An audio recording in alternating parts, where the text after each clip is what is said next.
This is habit number 5. Okay, yeah, break it down. So in other words, when we seek first to understand, if there's a negotiation or if there's any conversation to take place, I don't just jump in with my part of the conversation first. I do that so much. Seek first to understand. Well, you're very honest. And you know, I wish more people were self-aware enough to be able to know that.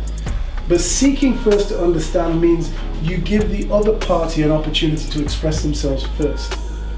Covey says that you give them psychological air. You let them breathe first. You let them get it off their chest first. And then once they have expressed themselves, you repeat back what you've heard to their satisfaction. Which means that you've then been listening and you understand what they're saying. Beautiful. Good. Because once you know and once they know that he's heard what I've said and he's repeated it back to me to my satisfaction, this guy's been listening. He truly understands where I'm coming from. And the beauty of communication like this is that it involves great listening skills. Now, many of us have been on speaking skills, presentation skills, how to put yourself across, but many of us do not go on a listening skills course or a listening skills event. There are 5 key levels of listening, going from worst to the best. The worst level of listening that we can often employ is when we just ignore the other party. You know what? You haven't taken anything on board. Yeah, they're talking, and we just ignore them. I mean, there's people out there now who know what ignoring, right? It's just ignore the other person. And that's not a great level of listening. The second worst level of listening is when you pretend to listen. Now, what's pretending to listen? So a person's talking to me. Yeah, I'm hearing. Yeah, just one sec, mate. Just one sec. Yeah, Mom. Oh, hi, Mom. Yeah. No, I'm just working with Denzel at the moment. Yeah, we're back in a bit. Yeah. So like I was saying, I'm going to talk about the second level of listening, which is pretending to listen. See if you can think of the third level while I'm just setting you up for this. The third level begins with P. Yes, Mom. Yeah. No, it's not quite lunchtime yet. Brilliant. It's my mom. You know, she's always doing attention. Now, ladies and gentlemen, which conversation am I in? Am I in this conversation here with Denzel, or am I in the conversation with my mom? 100% that one. No, I'm not in either conversation. Oh, okay, yeah, that's true. That's true. Yeah. There's a lovely lady by the name of Susan Scott. She wrote a book called Fierce Conversations and How to Have Them. Okay, we'll put that on the book. For anyone who's writing these things down, we'll put that in the books. Awesome. Great. Yeah. She has a number of rules around how to have really strong conversations and how to really get conversations that resolve things. And one of her rules is, if you're going to be in a conversation and you care about the relationship, be here and prepared to be nowhere else. Be present, be in this conversation. Cut out all distractions. So no pretending to listen, being on your mobile device or on your laptop or doodling or doing something. Be present here in this conversation, really listening, and be prepared to be nowhere else. So this is the art of being seeking first to understand. And that's just at a low level. The third level of listening is where people selectively listen. Okay. So this is where you hear various things, usually the things that you want to hear, right? And some of the other parts of the conversation, I know people probably said that about me. Right, so here, this is where we listen attentively and we listen to the point where we try and hear everything. But if you're selectively listening, you only hear the things that you necessarily want to hear and you can play that back. But it's not a great level of listening because you may miss the detail, you may miss certain critical things which were said. And certain people, when they are saying critical things, they won't say them necessarily loudly. Yeah. So therefore, let's not just listen, but really listen so we don't operate with a selective listening paradigm. Got it, yeah. One of the highest levels of listening that we can adopt, particularly in business or in general conversation, is that where we are attentively listening. I'm doing that now. Right. Yeah. Now, here's the thing. When you're attentively listening, how would you know? How do you know when somebody's attentive? Some form of acknowledgement. Yeah, you hear people there you go. So you might hear somebody say, yeah. They may repeat back a little bit of what you say. They may rephrase some of the content that you just used. They may turn the content around and just use their own words, but you can see there's a general level of acceptance. Yeah. Now, when you are attentively listening to the other person, they will give you 4 gifts. Okay. They will give you the gift of being able to give them advice. Now tell me, is it important when you're in a business conversation or in a family conversation, or if the relationship is important to you, do you want to give the other person advice sometimes? Yes. But you cannot give them advice until you have first been attentively listening. Right. Or you give the wrong advice. Or you could give the wrong advice. 100%, yeah. The second gift that you're allowed to give when you've been attentively listening is to give probing questions. You can ask probing questions. Like, tell me more.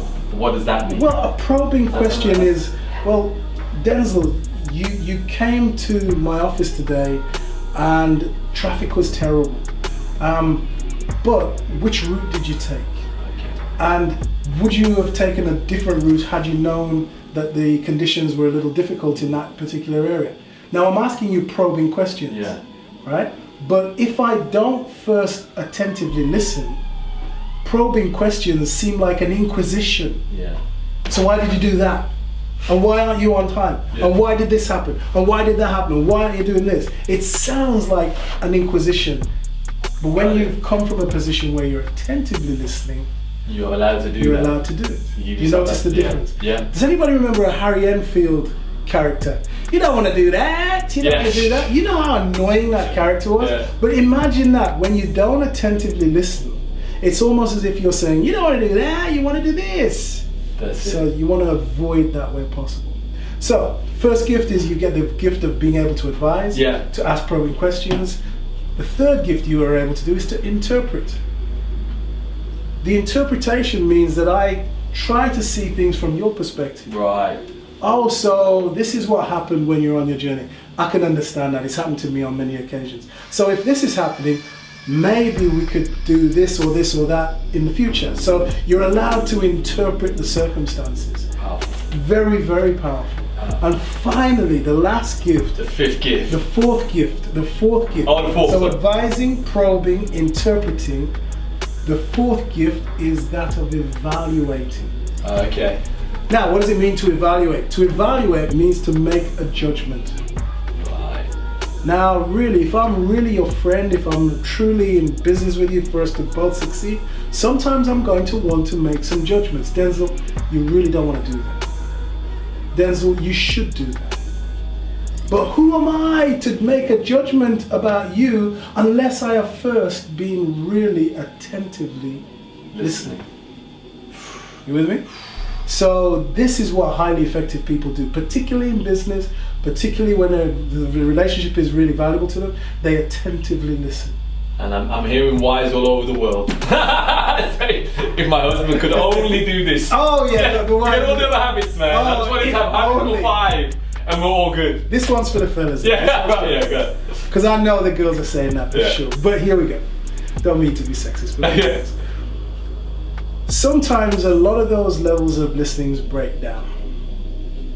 And occasionally the conversation goes quiet.